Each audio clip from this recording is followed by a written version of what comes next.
ask you question. Saad ka ba? Ayaw saad sa ako. Una sa daran, saad ka sa Ginoo. Will you follow Him? Will you obey Him? To serve Him? Unless providentially hindered dahil mga kakulian, hindi maligayan. So will you promise? Amen? Okay. Sige. Upon your public confession by faith in Jesus Christ, after repenting of your sins and receive the Lord Jesus Christ by faith, I baptize you now, my sister, in the name of the Father, and of the Son, and of the Holy Ghost. Buried in the likeness of His death, burial,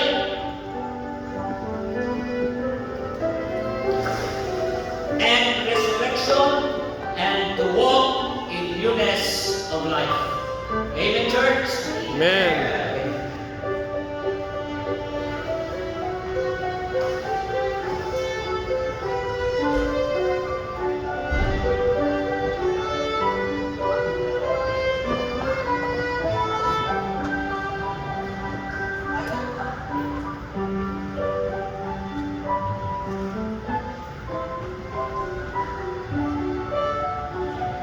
Okay, so mga ka na pagkutanan, yung saan ka ba sa Ginoo, ay sa kalagahan, sa trabaho, sa tibok inong kasing-kasing, o inong kinabuhi, unless ng pinusya ni Ginoo. Amen?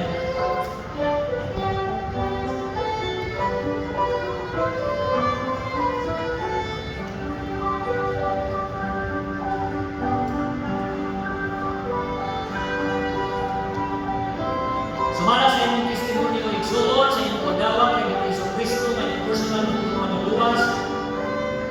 Manin mo inusuliin sa lahat. Bautismuhan mo ikaw sa kalan sa Anak, sa Espiritu Santo, sa pagpasandayan sa inyong kamatayon, pagtulong,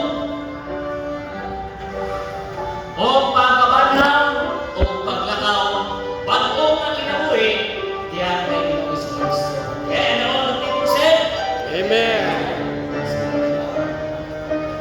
okay, di ba na nato, baptism, walay kalumigitan sa maluwasan.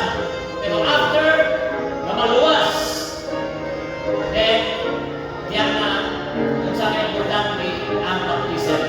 The Great Commission, Matthew 28. So, therefore, teach all nations, baptizing them in the name of the Father, the Son, and the Holy Ghost, teaching them to observe all things. So, kanina kung ito is one, wala nang dili mahuman ang pinanong baptism ba? Teaching them to observe all things. That is discipleship. Okay, so manindog ka paliyo. Let's dismiss now in a word of prayer. After that, shake hands with one another.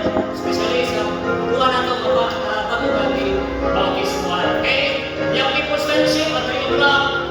Men and ladies fellowship also. Same time. And then 5 o'clock after the discipleship service. Okay, magkatapos sa amin namin sa pagkako.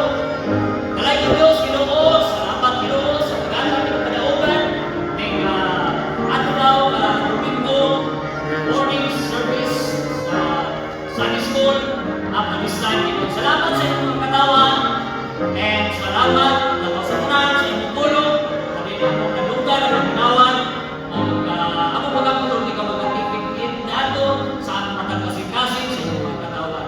Yes, This time, samtang kami magkapakauli na sa aming pinagalan, bring us home safely, protection ni Ginoo ang katapusan, paabot kami sa among panimalay na may mga kakulian, safe and sound, o pabalikan kami ng iyang mahal ng Ginoo sa pagpadayon sa among mga simba niya kanimo, Ginoo ang adlaw kaning adlaw ng Domingo. Galay ko ikaw sa tanan, ibalik na nato ang bukog himaya, diyan kanimo, in Jesus' name I pray.